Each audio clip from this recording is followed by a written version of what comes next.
நேயர்களே வணக்கம். நான் உங்கள் மார்ஷல் சிறப்பு நேர்காணலுக்காக தமிழ்நாடு தன்னுரிமை கழகத்தின் தலைவர் திரு பழ கருப்பையா இணைந்திருக்கிறார். வாருங்கள் அவரோடு பேசலாம். ஐயா வணக்கம். தமிழக வெற்றி கழக தலைவர் விஜய் அவர்கள் 234 தொகுதிகளுக்கும் வேட்பாளரை அறிவித்து விட்டார். இளைஞர்களுக்கான புதிய சிறப்பு திட்டங்களை அறிவித்திருக்கிறார். பெரம்பூர்ல போய் பிரச்சாரத்தையும் முடிச்சுட்டு வந்துட்டாரு. களத்துல இறங்கிட்டாரு. எப்படி பாக்குறீங்க? எப்படி இருக்கு? இல்ல என்ன அப்படி திட்டம் அறிவித்திருக்கிறார்? இளைஞர்களுக்கு நிறைய திட்டம். வேலை இல்லாத இளைஞர்களுக்கு 29 வயசு 30 வயசுக்கு மேலே இருந்தால் மாதம் 4000, டிகிரி முடிச்சிருந்தா, டிப்ளமோ முடிச்சிருந்தா 2500, 20 லட்சம் வரை பணயம் இல்லாத கடன் அப்படின்னு நிறைய திட்டங்கள். நான் கேட்குறேன், அதாவது வேலை இல்லாத இப்போ பட்டதாரி அல்லாத இளைஞனே கிடையாது. ஒன்றுமே படிப்பதற்கு சரியில்லை என்றால் பிஏ தமிழ் அல்லது வரலாறு அல்லது சமூகவியல் எடுத்தாவது படிக்கலாம். எல்லாரும் படிப்பு என்பது முன்பு இருந்ததை விட கூடியிருக்கிறது. அது ஒரு பக்கம் இருக்கட்டும். வேலை வாய்ப்புகளே இல்லை. நான் சொல்லுகிறேன், முதல்ல இந்த ஆள் என்ன பேசியிருக்க வேண்டும் என்றால், எவ்வளவு காலத்திற்கு இந்த பேருந்து ஓட்டுநர்களையும் நடத்துனர்களையும் நீங்கள் தற்காலிகமாக வைத்திருப்பீர்கள்? நீ வேலை படித்து விட்டு வேலை கிடைக்காதவனுக்கு பணம் கொடுக்குறேன் 4000 5000 என்று சொல்வது ஒரு பக்கம் கிடக்கட்டும். ஏற்கனவே வேலைக்கு போய் தற்காலிகமாகவே 25 ஆண்டுகளாக வேலையில் இருக்கிறான். 25 ஆண்டுகள். உயர்நிலை பள்ளி ஆசிரியர்கள் அதுபோல் 18,000 20,000 பேர் 15,000 ரூபாய் சம்பளத்திற்கு 20 ஆண்டுகளாக தற்காலிகமாக இருக்கிறார்கள். அதுபோல் கல்லூரி ஆசிரியர்கள் யாரையும் இப்பொழுது நிரந்தரமாக எடுப்பதில்லை. எல்லோரையும் தற்காலிகமாக எடுத்துக்கொள்வது 15,000 20,000 ரூபாய் வரையில் சம்பளம் கொடுப்பது. பேருந்து ஓட்டுநர்களை எல்லாம் நடத்துனர்களை எல்லாம் முகவாண்மை மூலமாக ஏஜென்சி மூலமாக எடுப்பது. அவர்களுக்கு 700 ரூபாய் என்றால் ஓட்டுநருக்கு 600, நடத்துனருக்கு 500, ஏஜென்சிக்கு 200. அவன் கமிஷன் வாங்கி கொண்டு இவர்களுக்கு ஆள் பிடித்து விடுகிறான். எந்த ஒன்றிலும் நிரந்தரமாக வேலை வாய்ப்பை அரசு தான் வேலை வாய்ப்பை உருவாக்கி கொடுக்குற மிகச்சிறந்த நிறுவனம். அவர் புதிதாக 1 லட்சம் 2 லட்சம் இடங்கள் அரசியல காலியாக இருக்கின்றன. அவையெல்லாம் நிரப்பப்படவே இல்லை. இருப்பவர்களை வைத்துக்கொண்டு ஓட்டுகிறார்கள், இல்லாவிட்டால் தற்காலிகமாக ஆட்களை வைத்துக்கொண்டு ஓட்டுகிறார்கள். மருத்துவமனைகளில் 19,000 நர்ஸுகள் தற்காலிகமாக வேலை பார்க்கிறார்கள். நான் கேட்கிறேன், இது என்ன ஒரு காலங்காலமாக மருத்துவமனை நாள்தோறும் வேலை செய்து ஆக வேண்டும். அதுக்கு தகுதி உடையவர்களை எடுத்து வைத்து கொள்ள வேண்டியது தானே. அதுக்கு கூடுதல் சம்பளம் கொடுக்க வேண்டும். ஏனென்றால் இவனுக்கு இந்த மாதம் 1000 ரூபாய் அனுப்புவதற்கு 500 ரூபாய்க்கு அனுப்புவதற்கு தான் பணம் இருக்கிறது தவிர, இதுவே கடன் வாங்கி தான் அனுப்புகிறான். 5 லட்சம் கோடி எதனாலே ஸ்டாலினுக்கு கடன் கூடியது என்றால், 1947 எடப்பாடி ஆண்ட காலம் வரையிலும் 5 லட்சம் கோடி கடன். ஸ்டாலின் ஒருவருடைய 5 ஆண்டு காலத்தில் மட்டும் 5 லட்சம் கோடி கடன் என்பதனுடைய பொருள் என்ன என்றால், இந்த 5,000 கொடுத்தாரு கோடை காலத்துக்கு செலவுக்கு 2,000 கொடுக்குறேன் என்று. இது போன்ற காரியங்களின் காரணமாகத்தான் 5 லட்சம் கோடி. அதாவது வளர்ச்சிக்கு அரசு ஊழியர்களுக்கு ஒழுங்காக எதுவும் செய்வதில்லை. அரசு தொடர்பான வேலைகளுக்கு ஆட்களை எடுப்பதில்லை. சாலைகள், பராமரிப்புகள், கட்டமைப்புகள், ஒரு நாட்டினுடைய கட்டமைப்புகள், அது முதலீட்டு செலவு என்று சொல்வார்கள், கேபிட்டல் எக்ஸ்பெண்டிச்சர் என்று சொல்வார்கள். அதை வைத்து தான் நாடே மொத்தமாக. இப்பொழுது சாலைகள் போடப்படாவிட்டால் சைக்கிள் ஓட்டுகிற நானும் செல்ல முடியாது, மோட்டர் சைக்கிளில் போகிற நீதிஞ்சியம் செல்ல முடியாது. இப்படி இவையெல்லாம் நாட்டினுடைய கட்டமைப்பு செலவுகள் செய்வதில்லை. மருத்துவமனைகள் பெருக்கப்படுவதில்லை. இவர்கள் இன்சூரன்ஸ் என்று வைத்திருக்கிற திட்டத்தில் ஒருவனும் அந்த ரூபாய்க்கும் செய்வதில்லை. 2 லட்சம் ரூபாய் தமிழ்நாடு அரசு இன்சூரன்ஸுக்கு உனக்கு ஒரு அட்டையை கொடுத்து, உனக்கு மாரடைப்பு வந்தால் அவன் 5 லட்சம் கேட்கிறான். 2 லட்சம் போக 3 லட்சம் கொடுத்தால் நான் உனக்கு பார்க்கிறேன், இல்லாவிட்டால் நீ போ, இந்த அட்டையை வைத்து கொண்டு ஒன்றும் செய்ய முடியாது என்று திருப்பி அனுப்புகிறான். எனக்கு வேண்டிய ஒருவர் சர்வேயராக இருந்து ஓய்வு பெற்றவர், எங்களுடைய கட்சியினுடைய மாவட்ட தலைவர். அவர் பேர் பாலகிருஷ்ணன். அவர் தேவகோட்டை ராம்நகரில் வாழ்கிறவர். அவருக்கு தனியார் மருத்துவமனையில் 8 லட்ச ரூபா வாங்கிவிட்டார்கள் மாரடைப்புக்கு வைத்தியம் செய்வதற்கு. இந்த 2 லட்ச ரூபாய் போக எதற்கு? நீ மருத்துவமனைகளை கட்டு, வேலையாளர்கள் மருத்துவர்களை நிரந்தரமாக சீக்காளிகளுக்கு வைத்தியம் பார். இது உன்னுடைய கடமை. இது எதற்காக தனியாரிடம் விடுகிறாய்? வீதிக்கு 2 தனியார் மருத்துவமனை, அவ்வளவும் பித்தலாட்டம். இந்தியாவிலேயே ரொம்ப பெரிய பணக்காரர்களில் ஒருவன் அப்பல்லோ. அப்பல்லோவினுடைய ஷேர் 1000 ரூபா 1200 இருக்கிறது. எதனால் இவ்வளவு பெரிய பணக்காரனாக அவன் ஆகிறான்? உலகத்தில் ஒவ்வொருவனுடைய நோயின் மீதும் அது தொண்டுக்குரிய கடமா.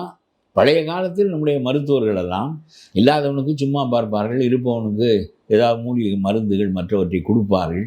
இப்படித்தான் உலகத்தில் வைத்தியம் நடந்திருக்கிறதே தவிர கல்வி நிறுவனம் இவ்வளவு பெரிய பெரு நிறுவனமாக பெரும் முதலாளியாக ஆவதும், மருத்துவமனை கட்டியிருக்கின்ற தனியார்கள் பெரும் முதலாளிகளாக ஆவதும் ஒரு நாடு மிகவும் கேவலமாக இருப்பதனுடைய அடையாளங்கள்.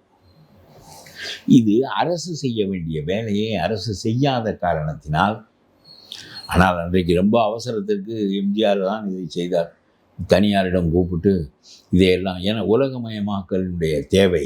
உடனடியாக படித்த இளைஞர்கள், தொழில்நுட்பம் படித்த இளைஞர்கள், பொறியியல் படித்த இளைஞர்கள் தேவைப்பட்டார்கள். அதை அமெரிக்காவாலும் உற்பத்தி செய்ய முடியவில்லை, பிரான்ஸாலும் உற்பத்தி செய்ய முடியவில்லை. எம்ஜிஆர் இங்கே வந்தவன் போனவனுக்கெல்லாம் இடத்தை கொடுத்து தொடங்க வைத்து ஏராளமான இளைஞர்களை உருவாக்கி, அதுதான் பணம்.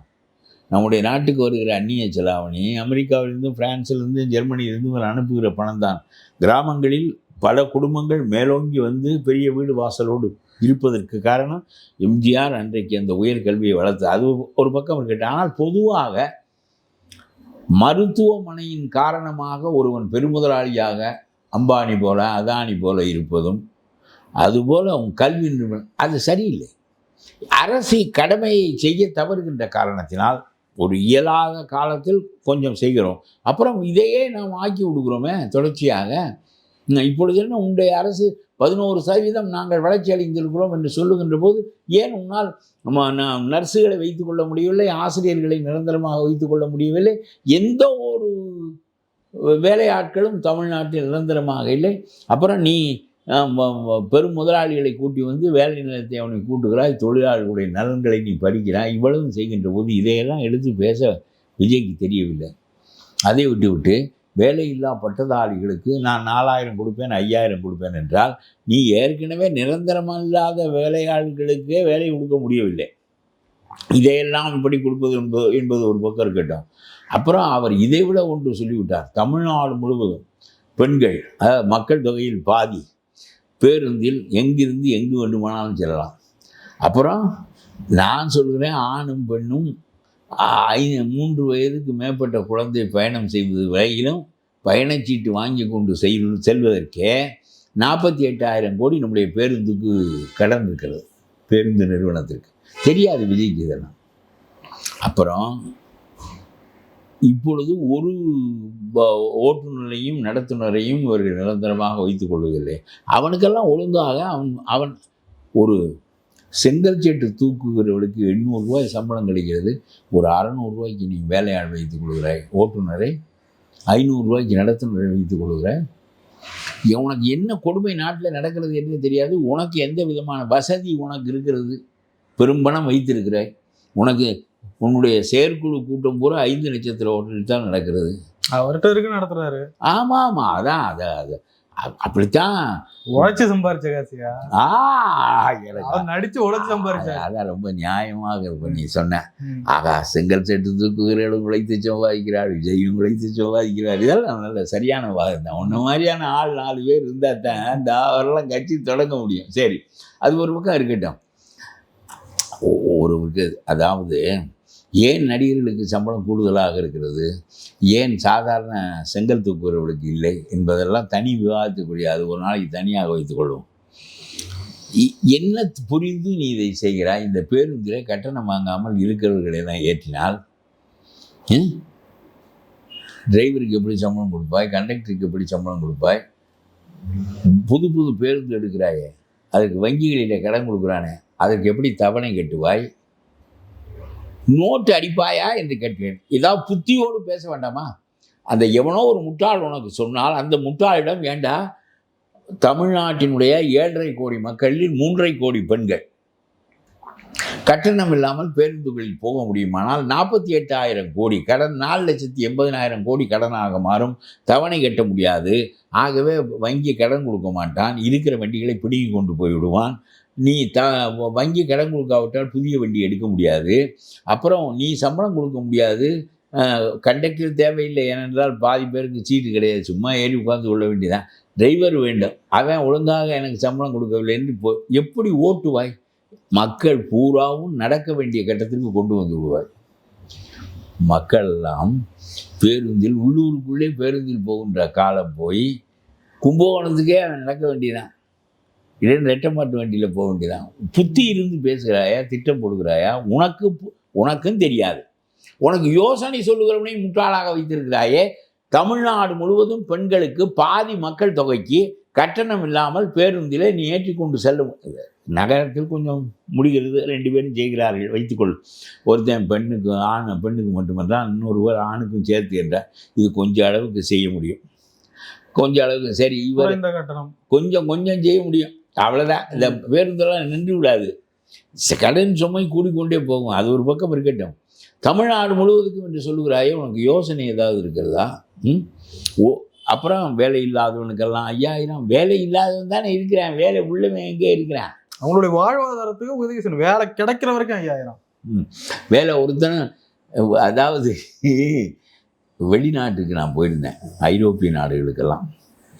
அங்கே ஒரு ஈழத்தமிழர் ஒருவர் வெகு காலமாக அந்த நாட்டினுடைய குடிமகனாக ஆகிவிட்டார்.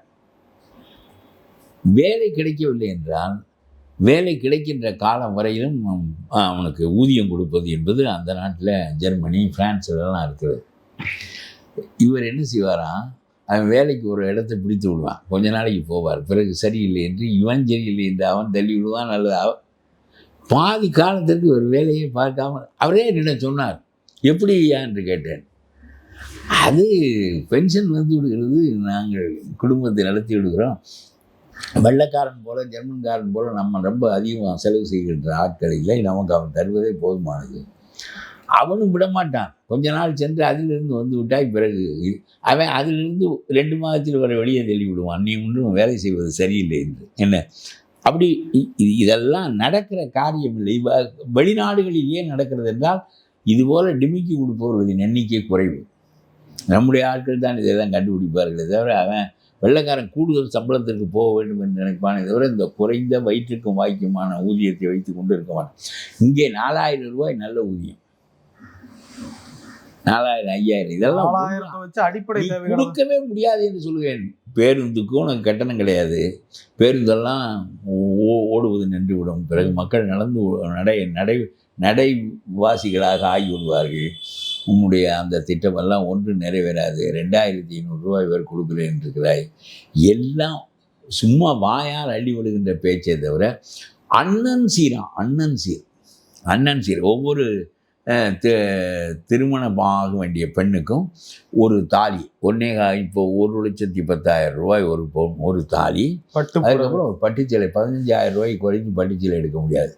ஆக மொத்தம் ஒரு பெண்ணுக்கு இன்றைய விலையில் 1,4 லட்சம் ரூபாய்க்கு ஒவ்வொரு பெண்ணுக்கும் திருமணம் செய்வதற்கு இவர் அண்ணன் சீர் கொடுப்பார் என்றால் எத்தனை பேருக்கு கொடுப்பார்? கொடுக்காவிட்டால் செருப்பார் அடிப்பது என்ற ஒரு பழக்கத்தை இந்த பெண்கள் வைத்துக் கொள்ள வேண்டும்.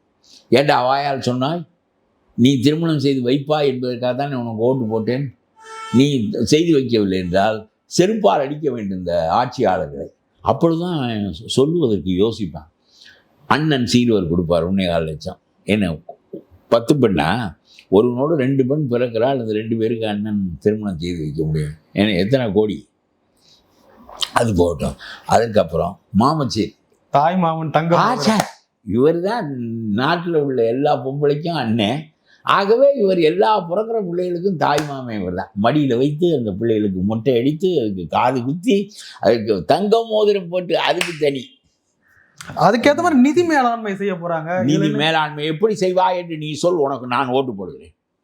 நீ எல்லாம் ஒரு மனிதன் என்று, நீ எல்லாம் இந்த கூட்டம் சேருகிறது 10 பேர் கத்துக்கிறான் என்று அரசியலுக்கு வந்து விட்டாய். சும்மா நேற்று கூட பெரம்பலூரில் பேசுகிற போதெல்லாம் அவர் பெரம்பூர் அவர் பேசுகிற போது சொல்கிறார், திமுகவுக்கும் நமக்கு தான் போட்டி, கத்துறான். அப்புறம் விசில் சின்னத்தை ஊதி காட்டுறார், விசில் அடித்து காட்டுறார். அவ்வளவுக்கு எப்போ கத்துக்கிற கூட்டம் இல்லாமல் கேட்கிற கூட்டம் உனக்கு வருகிறதோ அப்பொழுதுதான் நீ அரசியல் தலைவர். அழுகுறாங்க விஜயை பார்த்த உடனே. அதெல்லாம் எல்லாம் பார்த்த உடனே அப்படியே விஜயை பார்த்துட்டோம். இவ்வளவு அறியாமை நம்முடைய நாட்டில் இருக்கிறது என்பது குறித்து வெட்கமாக இருக்கிறது. படித்த இளைஞர்கள் ஒரு 20 வயசு இப்படி வளர்ப்பே சரியாக எனக்கு தெரியவில்லை. ஏன்டா அவனுக்கு போய் அழுகிற? அவனுக்கு நமக்கு என்னடா இருக்குது கேட்டு. இப்போ என்னுடைய தலைமுறையிலேயே ரசிகர் மன்றங்கள் வந்து விட்டன. சும்மா அப்படி அந்த படத்தை முதல் நாள் பார்ப்பதில் ஆர்வமாக இருப்பார்கள். இதில் நான் கூட நாடோடி மன்னனை போய் முதல் நாளே ஏறி அடித்து என் தலையிலெல்லாம் ஏறி அவங்க அப்படி ஒரு 16, 14 வயசு 15 வயசு இருக்கும். பார்த்து விட்டு வந்து விட வேண்டியது. அப்புறம் அதில் என்ன இருக்கிறது என்று கேட்கிறேன் நான். எம்ஜிஆராவது ஒரு பரோபகாரி, அதனாலே அவருக்கு ஒரு பெரிய செல்வாக்கு வளர்ந்தது. ஒன்று நீ யாருக்கு கொடுத்தாய், என்ன செய்தாய்? செத்து போனால் மட்டும் கட்சி நடத்த முடியாதே என்று போய் 20 லட்சம் கொடுத்து விட்டு வந்தாயே தவிர, நாளாசரியாக இந்த மக்களுடைய வாழ்க்கையில் என்ன கவலை உனக்கு இருந்தது? எந்த மக்களுக்கு பற்றி உனக்கு கவலை இருந்தது? இன்றைக்கு திடீரென்று வந்து ஊன்று கற்றுக்க அதே கூட்டம் தான் வருகிறது. ஒரு 2000 3000 பேர் இருப்பான். இவன் மட்டும் இல்லை, ஒரு தொகுதியினுடைய வாக்காளர் 2.5 லட்சத்துலேருந்து 4.5 லட்சம் வாக்குகள் வரையிலும் ஒவ்வொரு தொகுதிக்கும் இருக்கிறது. அவர்களெல்லாம் வாக்களிக்க வேண்டும் என்றால் இவன் கற்றுக்கிற கத்திலெல்லாம் ஒன்றும் நடக்காது. சும்மா மூஞ்சி தெரியாதவனாக முதல்ல ஒரு 10 பேர் தான் இவனுக்கு தேறினார்கள் வேட்பாளர்களுக்கு. சரியா? 2 கோடி செலவழிக்க முடியுமா என்று கேட்டால் ஒரு 7 to 10 பேர் வந்திருக்கிறார்கள். செலவு செய்கிறோம், 1 கோடியாவது செலவு செய்து கொடுக்குறோம் என்று சொல்லி. பிறகு அந்த லாட்டரி சீட்டுக்காரனை எதற்கு வைத்திருக்கிறார்கள்? தமிழ்நாட்டில் முதலில் நிறைவேறப் போகின்ற திட்டம் இந்த பரிசு திட்டம். லாட்டரி சீட்டு வரும், இதான் நடக்க போகுது. அந்த ஆள் தான் 2வது வைத்திருக்கிறார்கள். விஜய் வந்தால், ஆமாம், விஜய் வந்தால் கொஞ்ச நாளில் 4வது நாள் பேருந்து நின்று விடும். பெண் செருப்பத்தை கொண்டு ஓடுவாள். ஏன்னா ஒழுங்காக காசு கொடுத்து போகிறோம்னு கெடுத்து கடைசியில் பேருந்துகளே நின்று விட்டது என்று யோசித்து பார். எவ்வளவு கோடி வேண்டும், எப்படி நீ பணம் திரட்டுவாய், என்ன செய்வாய்? இப்பொழுதே என்ன நாங்கள் செய்யவில்லை? தோசை சாப்பிட்டா 5 ரூபா வரி கட்டுறோம், உனக்கு 5 ரூபா வருது. 80 ரூபாய்க்கு தோசை சாப்பிட்டா 10 ரூபா. மத்திய அரசாங்கத்துக்கு 5 ரூபா, இவனுக்கு 5 ரூபா. என்ன அநியாயம்! நீ இதுக்கு மேலே என்ன பண்ணுறது? குடலை உருவியா அவனுக்கு மாலையாக போட முடியும்? என்ன வரி போடுவேன் இனிமே? நாங்கள் வண்டி ஓட்டினால் பெட்ரோலுக்கு வரி, ஸ்கூட்டரில் வருகிறாயே ஒவ்வொரு லிட்டருக்கும் பணம் கொடுக்குறாய். ஆகவே ஒரு கூறும் இல்லாமல், ஒரு திட்டமும் இல்லாமல் ஆளுவது, சுகமாக இருப்பது, நாமும் போய் கொள்ளையடிப்பது. என்ன உங்களுடைய ஆட்களெல்லாம் சொல்லுகிறார், நாம் இந்த ஊழல் ஆட்சியை, தீய சக்தியை ஒழித்து வந்திருக்கிறவெல்லாம் என்ன பெரிய அவனை ஏதாவது பயிற்றுவித்திருக்கிறாய? ஒரு 3 ஆண்டுகளில் இங்கே வா, நாட்டின் முகத்தை மாற்ற வேண்டும். காந்தி பயிற்றுவித்தார, நீ பயிற்றுவிக்க வேண்டாம். 3 ஆண்டுகளில் நாம் எதற்காக வந்திருக்கிறோம் என்றால், நாம் எம்எல்ஏ ஆகி நாமும் செங்கல்சூளையில் கொள்ளையடிக்கலாம், நாமும் சல்லிக்கற்கள் வெட்டுவதில் கொள்ளையடிக்கலாம், காட்டிலே கொள்ளையடிக்கலாம், ஆற்றிலே கொள்ளையடிக்கலாம் என்று நினைக்காது. அவன் எனக்கு தேவையில்லை, வெளியே போ. தொண்டு செய்ய வேண்டும் என்று நினைக்கின்றவன் வா. கத்துவதை முதலில் விடு, நான் பேசுவதை கேள். மக்களின் தேவை என்ன என்று என்னிடம் பேசு. நானும் நீயும் பேசி பல காரியங்களை செய்வோம். எனக்கு சும்மா ஊ என்று கத்துகிறேன். உலகத்தில் எனக்கு ராவணனை போல 20 கை 10 தலையாக இருக்கிறது. எதை நீ இப்போ புதிதாக கண்டுவிட்டாய்? அதாவது ஒரு மனிதன் தன்னுடைய பெண்டாட்டியை நட்டாற்றில் விட்டுவிட்டான் என்பதற்கு கூட அவன் போனால் போட்டு நான் பொண்டாட்டியாக வரேன்னு சொல்கிறவளையெல்லாம் அவ்வளவு அறிவு தரத்தில் தாழ்ந்து விட்ட ஒரு கட்சியாக அதை நான் பார்க்கிறேன். அந்த பெண்ணை கேவலமாக பேசின ஒருத்தருக்காக டிஜிபி ஆஃபீஸுக்கு நேராக போய் புகார் கொடுத்துருக்காரு. இல்லை அதை போட்டோம். அது என்ன அந்த பெண்ணுக்கு அறிவூட்டுவதா? என்ன இப்போ என்ன நான் நடிகனாக இருக்கிறதுனால என்ன, எதுக்காக நீ எனக்கு பெண்டாட்டியாக இருக்க வேண்டிய தேவை என்ன இருக்கிறது? என்ன பேசுகிற? நாம் நாட்டினுடைய முகத்தை மாற்றுவதற்காக வந்திருக்கிறோம். நீ எனக்கு பெண்டாட்டி கிடைக்கவில்லை என்று தேவையை நிறைவு செய்வதற்கு நீ வந்தவளும் இல்லை, அதுக்கு நான் கட்சி ஆரம்பிக்கவும் இல்லை என்று சொல்லியிருந்தால் அந்த பெண் யோசிப்பாள், பிற பெண்களெல்லாம் யோசிப்பார்கள். இதற்கு போய் நீ போலீஸ் கமிஷனரிடம் போய் புகார் கொடுத்து விட்டு வந்தால் அந்த பெண்ணினுடைய உரிமையை நீ எதுக்கு மறிக்கிறாய்? எனக்கு ஏற்கனவே இருக்கிற எண்ணிக்கை போதவில்லை, இருக்கட்டுமே என்று சொல்லுவது போல பொருள் என்று நான் சொல்லுகிறேன். நீ எந்த நாட்டினுடைய ஒழுக்கத்தை, நேர்மையை, நியதியை, இந்த நாடு 2000 ஆண்டுகளாக பழக்கப்பட்டிருக்கிற முறைமைகளை நிலைநாட்டுவதற்கு முயலுகிறாயா என்று கேட்கிறேன் நான். அந்த பெண்ணை பார்த்து இது என்ன பேச்சு என்று பேசுகிறாய்? எதற்காக இப்படி பேசுகிறாய்? நாம் எல்லோரும் சேர்ந்து இங்கே எனக்கு பெண்டாட்டி எண்ணிக்கை போதவில்லை என்பதற்காக நான் கட்சி ஆரம்பிக்கவும் இல்லை, நீ வரவும் இல்லை. நம்ம என்ன தேவைக்காக வந்திருக்கிறோம்? நாட்டினுடைய முகத்தை மாற்றுவதற்காக வந்திருக்கிறோம். புரிகிறதா உனக்கு? ஒரு தீய கட்சியை வெளியேற்றிவிட்டு நல்ல இடத்தில் அமர்ந்து நாம் எல்லாவற்றையும் முறையாக செய்து கொடுத்து அறிவால் சிந்தனையால் ஓங்கிய திட்டங்களை அளித்து தன்னலமற்ற பணியால் இந்த நாட்டினுடைய முகத்தை மாற்ற வந்திருக்கிறோம் என்று சொல்ல வேண்டிய ஒரு ஆள் இவருக்கு திட்டம் தயாரித்து கொடுக்குறவனை போல ஒரு முட்டாளை நான் தமிழ்நாட்டு வரலாற்றில் பார்த்ததில்லை. அவன் தானே இந்த பேருந்தெல்லாம் சும்மா ஓட்டுகிறேன் என்று சொல்லுகிறான். இதே மாதிரி எல்லாருக்கும் கொடுப்பதற்கு எவ்வளவு ஆகும் என்று மொத்த கணக்கு சொல்ல வேண்டும். அவர்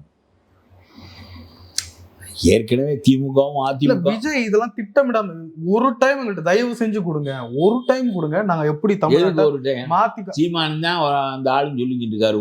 ஒரு தடவை கொடுங்க, ஒரு தடவை கொடுங்கன்னு சொல்றாரு. எல்லாரும் ஒரு தடவை அடிச்சா போதும் முடிவுக்கு வந்துட்டாங்க. மற்றவெல்லாம் விஜய்க்கு அடிக்க வேண்டிய அவசியம் இல்லை என்னங்க. அப்புறம் உள்ளே இருக்கிறவன்லாம் அங்கே நாட்டில் நீங்கள் சொல்லுங்கள், ஒரு 10 லட்சம் யோக்கியம் இருக்கான்னு அவனை தான் நம்ம முதல்ல முன்னிறுத்தோம். எல்லாம் வர்றவெல்லாம் அதுக்கு தான் வர்றானா? நீ அவனை சரி பார்த்துருக்கியா? இந்த ஆதவ அர்ஜுனனை கொண்டாந்து பரிசே கொடுக்காம சீட்டு விற்று நாட்டை கொள்ளையடிக்கிற ஒரு கூட்டத்தை கொண்டு வந்து பக்கத்தில் வைத்து கொண்டு நீ பேசுகிறாய். இந்த செங்கோட்டையன் சிறைக்கு போயிட்டு வந்தாரே, சுதந்திர போராட்டத்திற்கு போனாரா? இவர்களும் சேர்ந்து வாக்குறுதி எடுக்கிறார்கள், தீய சக்தியை ஒழிப்போம் என்று. இதெல்லாம் பேசாத. இது ஒரு தகுதியற்ற கூட்டம். ஏற்கனவே இருக்க தகுதியற்ற கூட்டங்களை விரட்டுவதற்கு நாம் முயல்கின்ற போது அப்புறம் இருப்பதில் தான் நாம் ஓரளவுக்கு ஒருவரோடு ஒப்பிட்டு பார்த்து இது பரவாயில்லை, இவர்கள் ஏதாவது புதிதாக ஏதோ ஒரு அளவுக்கு செய்வார்கள் என்று சிந்திக்க வேண்டியது இருக்கிறது. இதுவரையெல்லாம் மகாத்மா காந்தி தான் வந்து தாழ்ந்து வாங்கி கட்சி நடத்த வேண்டும். இன்றைக்கு நாடு கட்டிவிட்டது. மம்தா விட்டு ஆட்சியெல்லாம் நீ கேட்டீங்கன்னா சகிக்க முடியாது. வங்கதேசத்தில் இருக்கிறவனையெல்லாம் கூட்டியாந்து ஓட்டரை பதிஞ்சு வச்சுக்கினேன். அது மட்டும் இல்லை, ஒரு வாத்தியாருக்கு 25 லட்ச ரூபா, 25,000 பேர் அந்த அம்மா போட்டான் வாத்தியார் வேலைக்கு. போட்டு ஹைகோர்ட் சொன்னேன், 25,000 பேர் 25 லட்ச ரூபா, பட்டம் பெறாதவன், ஆசிரியர் பயிற்சி பெறாதவன், தகுதி இல்லாதவன் எல்லாரையும் போட்டு தள்ளிட்டான். போட்டு தள்ளினா ஹைகோர்ட் வந்து எல்லாரையும் நீக்கு வேலையை விட்டு சொல்லிவிட்டு எல்லாம் நிலத்தை அடமானம் வச்சு, நகையை அடமானம் வச்சு அந்த வேலையை வாங்கியிருக்கேன். ஏன்னா ஒரு 4 ஆண்டுகளுக்கு 25 லட்ச ரூபா அவன் கொடுத்துருக்கான் ஒரு வேலைக்கு. ஒரு 4 ஆண்டுக்கு சம்பளம் இல்லாமல் வேலை பார்த்தோம் என்று இருக்கட்டும். பிறகு நாம் வாழ்நாள் முழுவதும் அரசு சம்பளத்தில் மத்திய அரசாங்கம் உதவியெல்லாம் இருக்க, நான் மீதம் 25 ஆண்டுகளுக்கு நாம் நல்ல சம்பளத்தை வாங்கி கொள்ளலாம். நம் படிக்காவிட்டாலும், பயிற்சி இல்லாவிட்டாலும், பட்டங்கள் சரியாக இல்லாவிட்டாலும் வாங்கிக்கொள்ளலாம் என்ற திட்டத்தில் அவன் வந்தான். ஹைகோர்ட் தள்ளிவிட்டது. சுப்ரீம் கோர்ட்டுக்கு போனார்கள். சுப்ரீம் கோர்ட்டில் தீர்ப்பு சொன்னான் பாருங்கள். நம்ம நீதிமன்ற வரலாறுலேயே கிடையாது. 25,000 குடும்பத்தை ரோட்டில் நிறுத்த முடியாது, ஆகவே அவர்களை மீண்டும் வேலைக்கு எடுத்துக்கொள்ளுங்கள் என்று சொன்னான். பயிற்சி பெறாதவன், படிக்காத எல்லாரும் உள்ளே வந்து விட்டான். இந்த மாணவர்கள் வாழ்க்கை என்ன ஆகும்? 25 லட்சம் ரூபாய் வீதம் எத்தனை கோடி மம்தா அடித்தார்? இந்த 25,000 குடும்பங்கள் துன்பப்படும் என்பதற்காக நீதியை வளைத்து நான் கேட்கிறேன், 4 பேராக குற்றம் செய்தால் அது தண்டனைக்குரியது, 25,000 பேராக குற்றம் செய்தால் அது தண்டனையை தாண்டியது என்று உச்ச நீதிமன்றமே கருதுமானால் இந்த நாட்டிலே என்ன நீதி நிலைக்கும் என்று நான் கேட்கிறேன். இந்த நாடு மாற்றி அமைக்கப்பட வேண்டாமா என்று கேட்கிறேன். மோடி பெரிய இந்துத்துவா பேசுகிறார் என்று சொல்கிறீர்களே, இவ்வளவு மோசமாக எந்த காரியத்தையும் அவர் செய்ததாக வரலாறு வரவில்லையே. நீ பேசுகிறாய். மம்தாவும் அப்படித்தான், நம்முடைய ஸ்டாலினும் அப்படித்தான். இந்த நேரு அடித்திருக்கிற கொள்கை, வழக்கு பதிவு செய்ய முடியவில்லை. நீதி தோற்றுவிட்டது, வழக்கு பதிவு செய்ய முடியவில்லை. இதற்கு ஒரு ஜெனரல், ஒரு தலைமை வக்கீல், அரசாங்க தலைமை வக்கீல் PS ராமன் வெக்கம் இல்லாமல் போய் சொல்கிறார், அரசினுடைய அனுமதி வேண்டும் அவருடைய வழக்கை பதிவு செய்வதற்கு. சென்னை நீதிமன்றம் கேட்டது. இன்பதுரை என்கின்ற அதிமுக வக்கீல் இந்த வழக்கை கொண்டு போனார். அதாவது இவ்வளவு கொள்ளையடித்ததுக்கான தெளிவான ஆவணங்களை அமலாக்கத்துறை வெளிப்படுத்திய பிறகும் கைது செய்ய மறுக்கிறது தமிழ்நாடு அரசு. உத்தரவிட வேண்டும் உயர்நீதிமன்றம் என்று கொண்டு போனார். அந்த இன்பத்துறை என்கின்ற அதிமுக வக்கீல் கொண்டு போனவுடன் உயர்நீதிமன்றம் ஆவணங்களை எல்லாம் கொண்டு வா, நான் பரிசீலனை செய்ய வேண்டும். சும்மா இவர் சொல்லுகிறார் என்பதற்காக உத்தரவு போட முடியாது.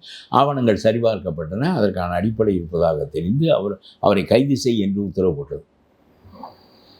கைது செய்யவில்லை. கொஞ்ச நாள் கழித்து இவர் மறுபடியும் போய் கதவை தட்டுகிறார். இவருக்கு தான் ஏதோ வேர்த்து வருகிறது, இன்பத்துறைக்கு மட்டும் தனிப்பட்ட முறையில் அவருடைய சொத்தை எடுத்துக்கொண்டு போய்விட்டது போல இவர் தான் போராட வேண்டியது இருக்கிறது. இவர் போய் நீதிமன்ற உத்தரவை அவமதித்து விட்டார்கள் என்று வழக்கு போட்டிருக்கிறார்.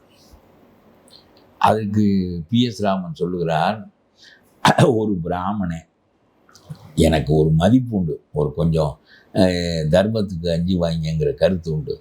ஒரு இடம் இந்த திமுகவுக்கு இந்த வக்கீல் தலைமை வக்கீல் வேலை கொடுத்தா என்ன, இல்லைன்னா நீ என்ன பரம்பரையாகவே பெரிய சட்ட குடும்பம், நீ சம்பாதிக்க முடியாது, இந்த கேடு கெட்டவங்களுக்கு போய் நீ பேசுறிய, அரசாங்கத்தின் இசைவும் வேண்டும். அப்புறம் கோர்ட்டு கேட்குறது, எதற்காக நாங்கள் உத்தரவு கொடுக்குற போது அரசாங்கத்தின் இசைவு எதற்கு வேண்டும் என்று கேட்கிறது. பிறகு 10 நாள் கழித்து நாங்கள் உச்ச நீதிமன்றத்தில் அப்பீல் செய்திருக்கிறோம். ஒருவனின் மீது நீங்கள் நடவடிக்கை எடுக்க முடியாது.